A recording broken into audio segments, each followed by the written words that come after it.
warahmatullahi wabarakatuh. Saya Roza Maika Putri, mahasiswa Administrasi Publik Disiplinan Angkatan 2018. Sebelumnya saya mengucapkan terima kasih kepada Bapak Ibu dosen penguji yang telah menyempatkan waktu untuk menyaksikan video presentasi saya saat ini. Terima kasih juga saya ucapkan kepada Bapak Ibu dosen pembimbing yang telah membimbing saya dalam menyusun skripsi sampai saat ini. Pada kesempatan ini saya akan mempresentasikan hasil skripsi saya yang berjudul Implementasi Program Toko Tani Indonesia Center pada masa pandemi COVID-19 oleh Dinas Pangan Provinsi Sumatera Barat. Adapun penelitian ini dilatar belakangi oleh permasalahan ketahanan pangan terutama pada aspek keterjangkauan pangan dikarenakan hambatan-hambatan distribusi pangan sampai saat ini. Melalui Badan Ketahanan Pangan Kementerian Pertanian Indonesia mencetus program PUPM melalui TTI pada tahun 2016 di 32 provinsi. Dan untuk menunjang kegiatan ini, pada tahun 2018 dibentuk program Toko Tani Indonesia Center di 20 provinsi di Indonesia. Provinsi Sumatera Barat salah satu dari 20 provinsi pengembangan TTIC oleh BKP Kementerian Pertanian. Berdasarkan itu, pemerintah Provinsi Sumbar menunjuk Dinas Pangan Sumbar sebagai penanggung jawab TTIC.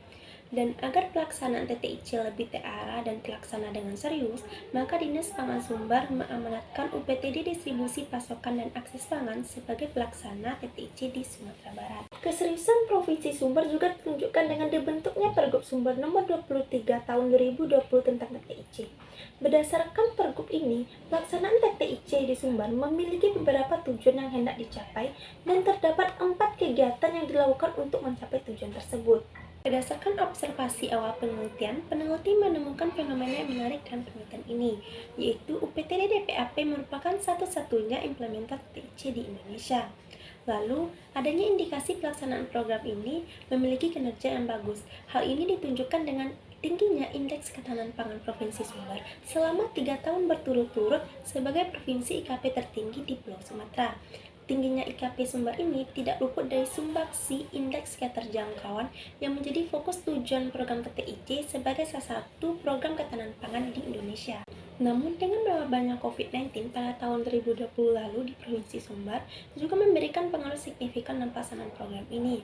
Hal ini dapat dilihat dengan tingginya inflasi pangan Provinsi Sumbar pada tahun 2020, sedangkan pada tahun-tahun sebelumnya mengalami penurunan. Begitupun dengan jumlah kemiskinan di Provinsi Sumbar yang meningkat pada tahun 2020, sedangkan tahun-tahun sebelumnya mengalami penurunan.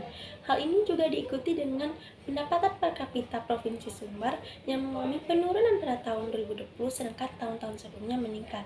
Hal ini tentunya mempengaruhi daya beli masyarakat dalam memenuhi kebutuhan, terutama kebutuhan pokok. Selanjutnya yaitu kurangnya sarana prasarana dan SDM yang mendukung pelaksanaan program.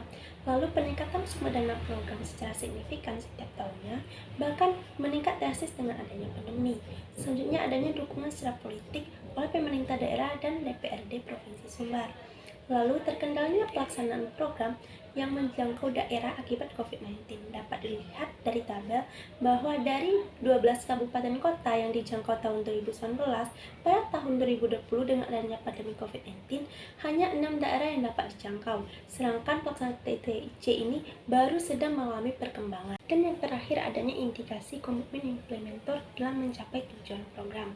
Selanjutnya rumusan masalah penelitian ini adalah bagaimana implementasi program TTIC pada masa pandemi COVID-19 oleh Dinas Pangan Sumbar.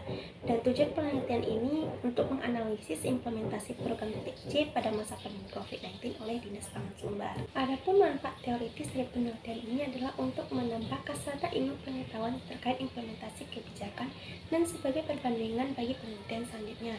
Dan manfaat praktis untuk memberikan kontribusi dan masukan kepada pemerintah Provinsi Sumbar, Dinas Pangan Sumbar, dan UPTD DPAP. Selanjutnya, penelitian yang relevan dengan penelitian ini antara lain penelitian dari Feby Rizianada tahun 2018, Irfan Cahyadi tahun 2018, Tio Cakersadewo tahun 2019, dan Akmal Halil tahun 2019. Selanjutnya, teori yang peneliti gunakan dalam penelitian ini adalah teori implementasi kebijakan oleh peneliti Van Horn yang mengemukakan 6 faktor yang mempengaruhi keberhasilan implementasi kebijakan. Skema penelitian ini dapat dilihat pada bagian berikut. Selanjutnya, untuk definisi konsep dalam penelitian ini adalah kebijakan publik, implementasi kebijakan, program, dan Toko Tani Indonesia Center. Adapun definisi operasional dalam penelitian ini dapat dilihat pada tabel berikut. Selanjutnya, metode penelitian. Adapun pendekatan dan desain penelitian yang perlu digunakan adalah pendekatan dan desain kualitatif deskriptif. Lalu teknik pengumpulan data yaitu wawancara, dokumentasi, dan observasi. Teknik pemilihan informan peneliti menggunakan teknik purposive sampling. Peranan peneliti dalam penelitian ini adalah sebagai instrumen utama. Adapun proses penelitian dimulai dari perumusan masalah, observasi, studi literatur, wawancara. Unit analisis adalah lembaga yaitu UPTD DPAP di bawah naungan Dinas Pangan Sumbar. Teknik analisis dimulai dari reduksi data, sajian data, dan penarikan kesimpulan. Lalu teknik kehabisan data menggunakan teknik triangulasi sumber. Penelitian ini dilakukan di Provinsi Sumatera Barat dengan lokus penelitian UPTD distribusi pasokan dan akses pangan di bawah naungan Dinas Pangan Sumbar. Temuan dan analisis data, variabel standar dan sasaran kebijakan. Pada indikator jelas dan terukur, dari penelitian yang peneliti lakukan menunjukkan bahwa standar dan sasaran program TTIC telah jelas dan terukur. Hal ini ditunjukkan oleh implementer yaitu UPTD DPAP telah mengetahui dan memahami dengan jelas tujuan TTIC. Dan pelaksanaan 4 kegiatan TTIC telah dilaksanakan dengan sebaik mungkin oleh implementer sesuai masing-masing peran, serta implementer memahami dengan jelas kondisi yang diharapkan dari program. Namun, tujuan program belum dapat tercapai dikarenakan beberapa kendala yang mempengaruhi pelaksanaan kegiatan tersebut, yang mana ini berhubungan dengan variabel lain seperti pengelolaan stok pangan strategis yang terkendala tidak adanya modal belanja sehingga ada stok yang tidak tersedia dari 10 komoditi yang harus difasilitasi oleh TTIC. Pengelolaan sarana prasarana, terdapat ketidakfungsian beberapa sarana dalam menyimpan stok pangan dikarenakan tidak adanya stok sehingga merugikan biaya perawatan.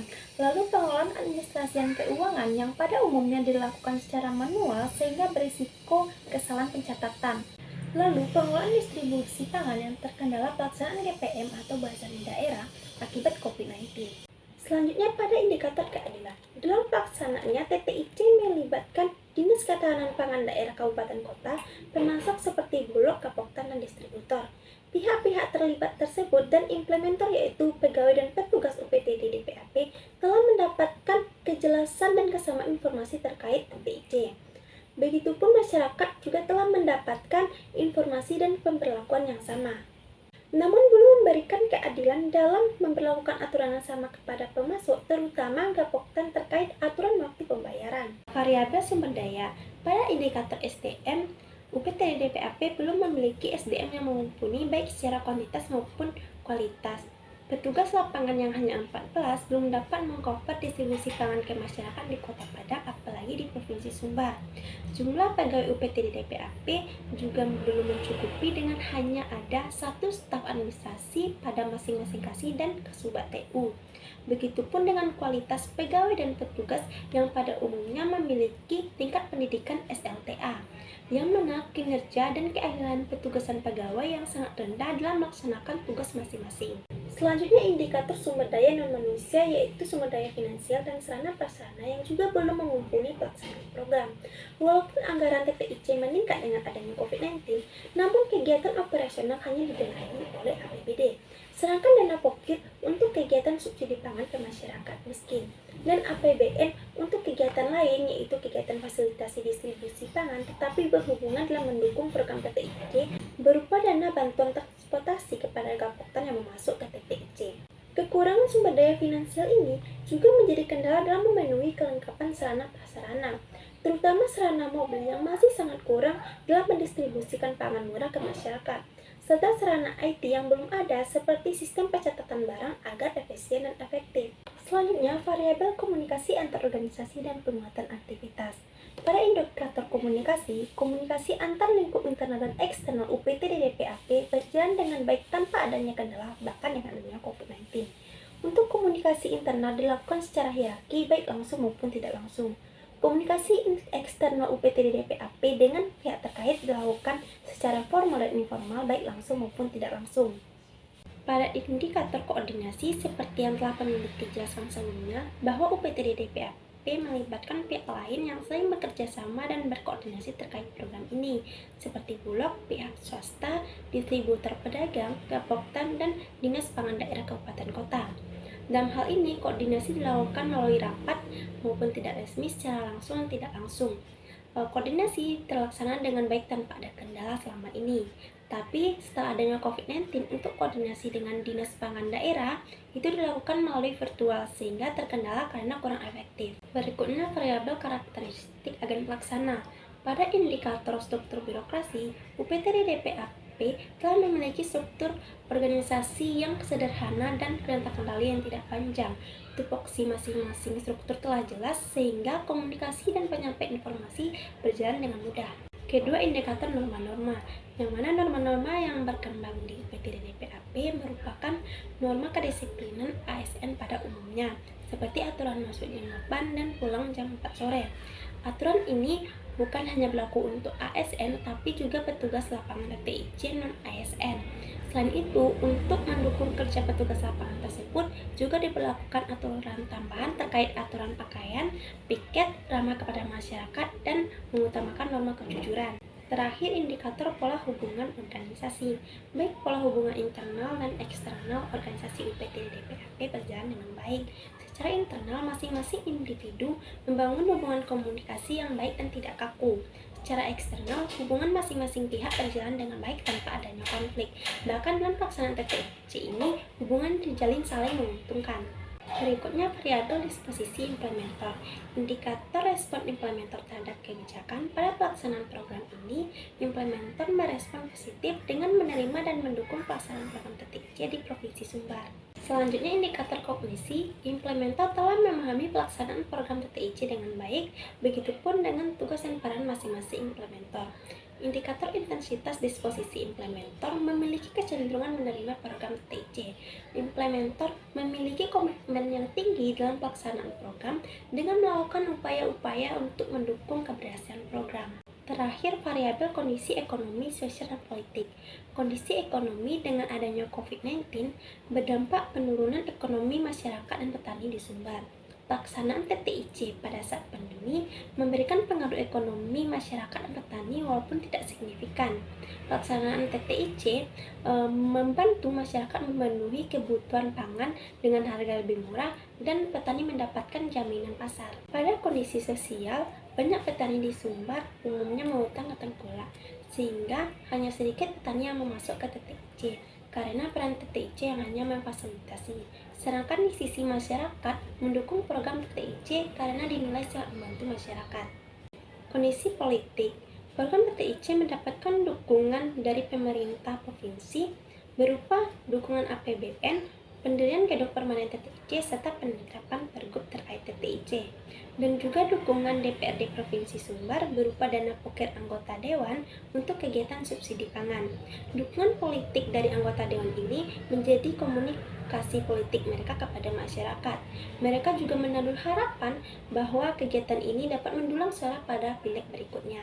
Dari penelitian yang peneliti lakukan dapat disimpulkan bahwa implementasi program TTIC pada masa pandemi COVID-19 oleh Dinas Pangan Provinsi Sumbar sudah berjalan dengan baik tetapi belum optimal.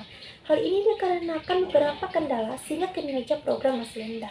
Kendala tersebut yaitu masih belum terdapatnya keadilan dalam pelaksanaan program, sumber daya manusia yang belum mumpuni, sumber daya finansial dan sarana prasarana yang belum mencukupi, serta kondisi sosial petani yang belum mendukung pelaksanaan program.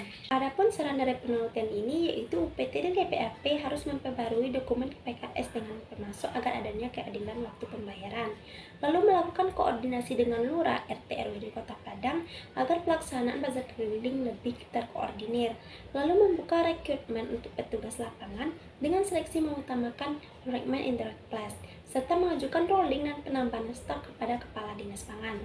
Lalu bekerja sama dengan Diskominfo Sumbar untuk pembuatan aplikasi TTIC dan sistem pengelolaan barang.